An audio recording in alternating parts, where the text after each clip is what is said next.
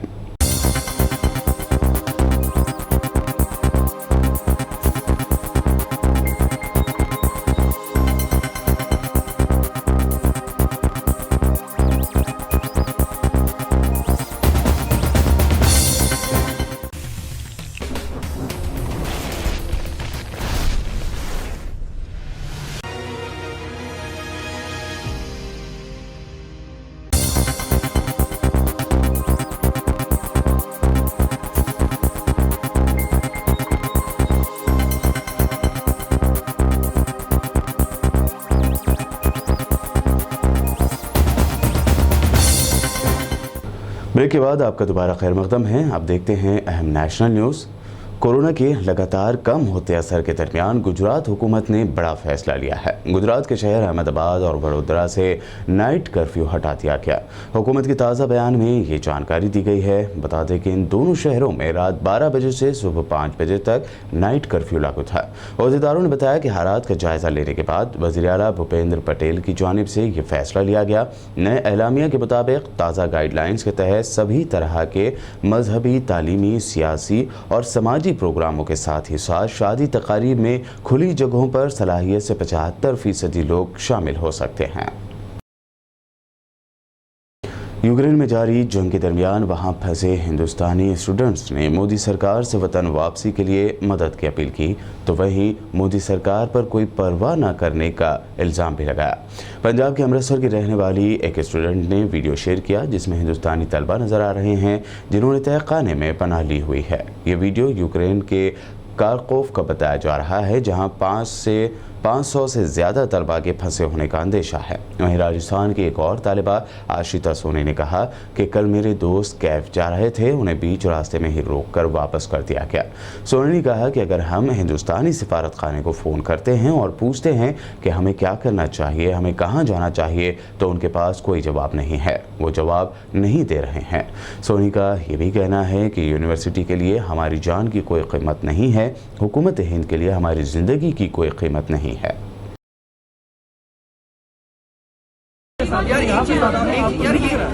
क्या कर रहे हैं? मैं बोल रहा हूँ आपको जो दिक्कत आएगी उसमें हम किस लिए खड़े हैं? एक मिनट टेस्ट करने का टाइम आपके पास अभी इसके भी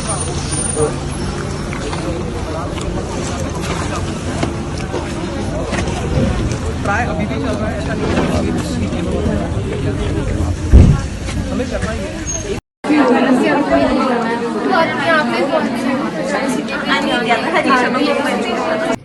ये अदिति है,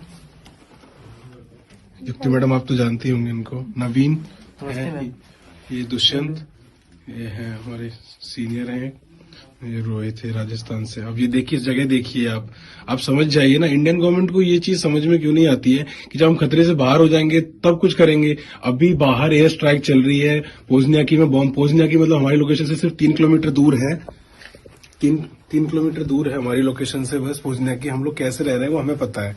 आप देखो इधर, देखो सिचुएशंस देखो, कैसे जगह पानी लीक हो रही है यहाँ पे। नहीं, आप देखो सिचुएशन देखो, यहाँ पर ये बंकर है।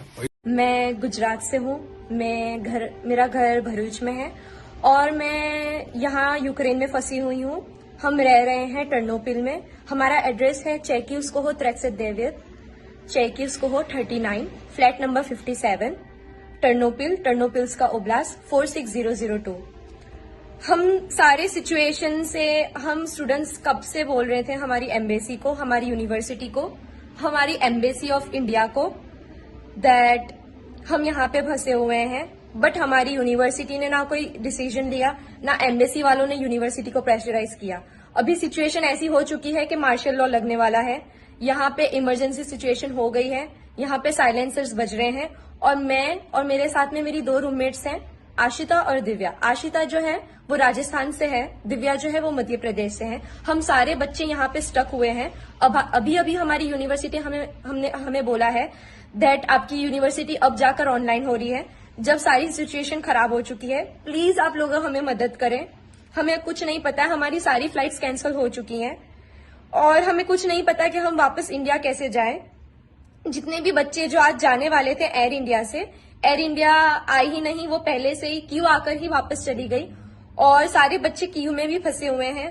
हम हमारी गवर्नमेंट से अपील कर रहे हैं कि हमें इवैक्यूएट करें, प्लीज पैसों को ना देखें, हमारी लाइफ ज्यादा मैटर करती है।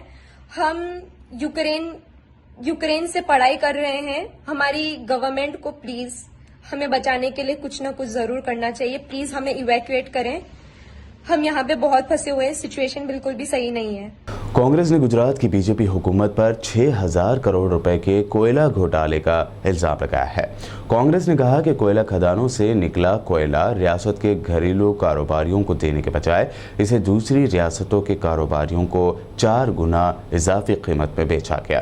कांग्रेस तर्जुमान प्रोफेसर गौरव वल्लभ ने प्रेस कॉन्फ्रेंस में दावा किया कि पिछले 14 सालों में गुजरात में बीजेपी के 4 सीएम बदले गए हैं, सभी की जांच की जानी चाहिए।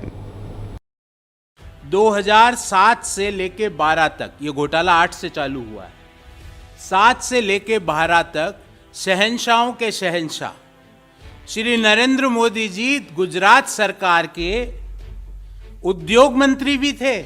ये संयोग है या प्रयोग है कि गुजरात सरकार में जिस विभाग में पिछले 14 साल में घोटाला हुआ, 6000 करोड़ रुपए का कोयला खा गए और किनका, छोटे उद्योगों का, मझले उद्योगों का, उस विभाग का जो प्रमुख था कोई मंत्री नहीं था, मुख्यमंत्री स्वयं वहां के मंत्री थे।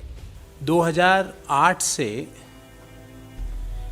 एक मॉडल चल रहा था गुजरात में और उस मॉडल का पर्दाफाश आज हुआ। उस मॉडल का नाम है खूब खाऊंगा और खूब खाने दूंगा। खूब खाओ और खूब खाने दो। और उस मॉडल के तहत पिछले 14 साल में गुजरात की सरकार ने कोयला खा लिया। और कोयला किसका? जो छोटे उद्योगों को कोयला मिलना था ना, जो यूपीए की सरकार ने एमएसएमई को बढ़ावा देने के लिए, स्मॉल एंड मीडियम एंटरप्राइजेस को सस्ते दाम में कोयला मुहैया कराने के लिए एक योजना लागू करी 2007 में, जिसको 2008 में इम्प्लीमेंट किया गया। उस योजना के तहत हर राज्य सरकार को यह कहा गया कि आप छोटे उद्योगों को, मझले उद्योगों को, एसएमईज को सस्ते भाव में कोयला दो। गुजरात सरकार ने भी उस योजना में अपनी प्रतिभागिता दिखाई और कुछ एजेंसीज को अपॉइंट किया। उन एजेंसीज ने क्या किया?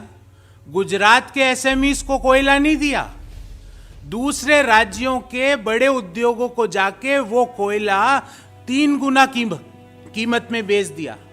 लगभग 60 लाख टन, 60 लाख टन कोयला जो गुजरात के छोटे उद्योगों को मिलना चाहिए था, जिन पे उनका हक था, जो यूपीए की सरकार ने 2007 में एमएसएमईज को बढ़ावा देने के लिए योजना के तहत एसएमईज को देने की बात कही। गुजरात की सरकार ने पिछले 14 साल में 60 लाख टन कोयला राज्य के बाहर दूसरे उद्योगों को लगभग 4 गुना कीमत पे बेच दिया। तो ना खूब खाऊंगा और खूब खाने दूंगा। और कौन कौन इसके प्रतिभागी है, इस स्टोरी के कौन कौन एक्टर्स है, उस पे आ रहा हूं मैं। आम आदमी पार्टी एमएलए सौरभ भारद्वाज ने प्रेस कॉन्फ्रेंस करते हुए बीजेपी के एमपी रमेश भिदोड़ी को दिल्ली के गवर्नमेंट स्कूल्स बेहतर हैं या बीजेपी रूलिंग एमसीडी के स्कूल्स बेहतर हैं, इस बात का फैसला करने का चैलेंज दिया। परसों रात को उनका चैलेंज जो है एक्सेप्ट किया और कल पूरे दिन हम लोगों ने इंतज़ार किया कि रमेश भिदोड़ी जी हमें बताएंगे कि किस दिन, किस समय हम ये कंपैरिजन कर सकते हैं।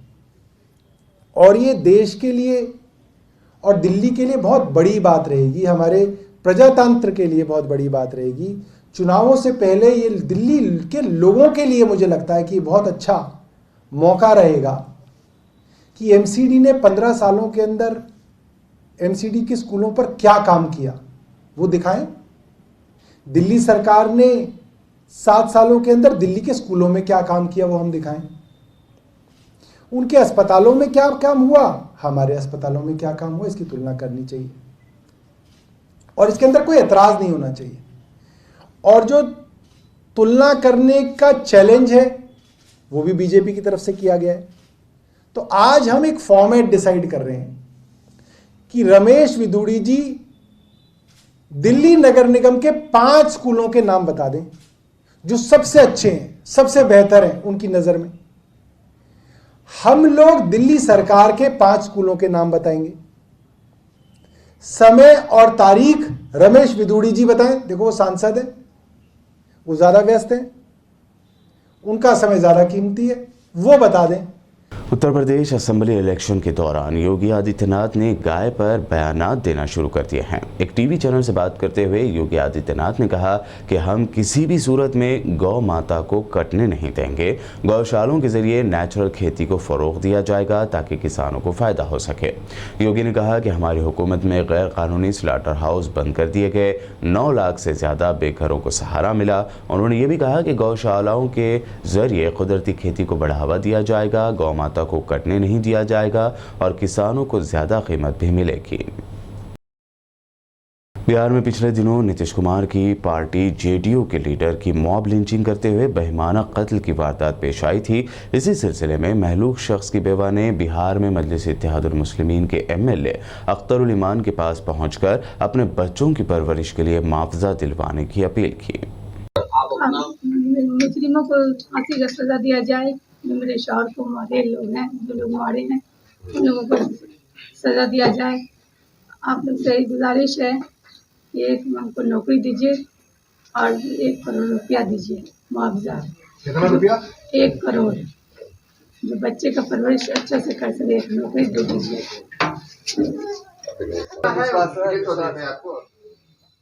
हमें तो कहना है भरोसा क्या रहेगा कि क्या हमारी बहन विधवा हो गई और 1 हफ्ता बीत चुके हैं, अभी तक जो है किसी तरह का कोई मुआवजा नहीं मिला है, न किसी तरह का कोई जो है कि नौकरी की बात हुई है, और बस ज़बानी जमा खर्च हो रहा है, ऐसा कुछ हुआ नहीं है अब तक। जबकि ऐसे हालात में हुकूमत या बड़ी पदाधिकारी के तौर पे जो उचित मुआवजा होता है वो इस टाइप से भी कुछ दिया नहीं गया है, और विडो ऐसे ही जो करके परेशान हो रही है, इसलिए कि इसके लिए जो कि इसके वालिदैन भी जो कि अल्लाह के प्यारे हुए हुए हैं, हम ही इसके बड़े भाई हुए हुए हैं, और उस घर में जो करके जो लोग हैं वो लोग भी कम पढ़े लिखे लोग हैं, और जिसके वजह से ऐसा कुछ समझ में नहीं आ रहा कि विधवा को सही मुतालबात इसके पूरे किए जा सके, इसके मांग को सुनी जा सके, ऐसा कुछ नहीं हो पा रहा है। तो वहाँ से निराश होकर यहाँ पे आए हैं। हाँ, वहाँ से हम निराश होकर के आए हैं, और हम आप के लोग भी आए थे। आखिर में हेडलाइंस पर एक और नजर। यूक्रेन पर रूसी हमले का दूसरा दिन। दारुल हुकूमत कैफ से तकरीबन 30 किलोमीटर दूर रूसी फौज ने मुतादिद ठिकाने किए तबाह। कैफ में आज सुबह हुए थे 2 जोरदार धमाके, फौजियों समेत 137 अफराद की हलाकत की तस्दीक। अमेरिकी सदर जो बाइडेन ने रूस पर लगाई नई पाबंदियां। यूक्रेन को बड़ी मिकदार में हथियार फराहम करने के बाद कहा, रूस की जानिब से यूक्रेन के खिलाफ छेड़ी गई जंग का अमेरिका नहीं बनेगा हिस्सा। यूक्रेन ने 18 से 60 साल की उम्र के लोगों के वतन छोड़ने पर लगाई पाबंदी। सदर व्लादिमीर ज़ेलेंस्की ने किया जज्बाती खिताब, कहा नेटो रुकन बनाने की गारंटी देने वाले अमेरिका समेत 27 ममालिक ने हमें तनहा छोड़ दिया, लेकिन हम डरने वाले नहीं। हिंदुस्तान में कोरोना की रफ्तार में मुसलसल कमी को देखते हुए गुजरात हुकूमत ने लिया फैसला। अहमदाबाद और वडोदरा से हटा दिया नाइट कर्फ्यू। मजहबी, तालीमी, सियासी और समाजी प्रोग्रामों में शिरकत के लिए भी दी बड़ी छूट।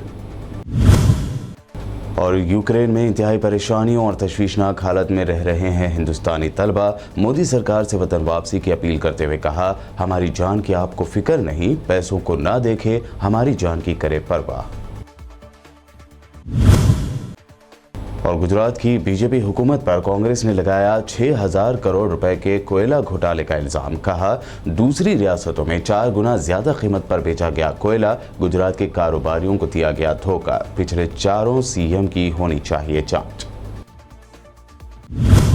वर्ल्ड न्यूज में ये थी अब तक की अहम इंटरनेशनल और नेशनल न्यूज। देखते रहिए BBN चैनल।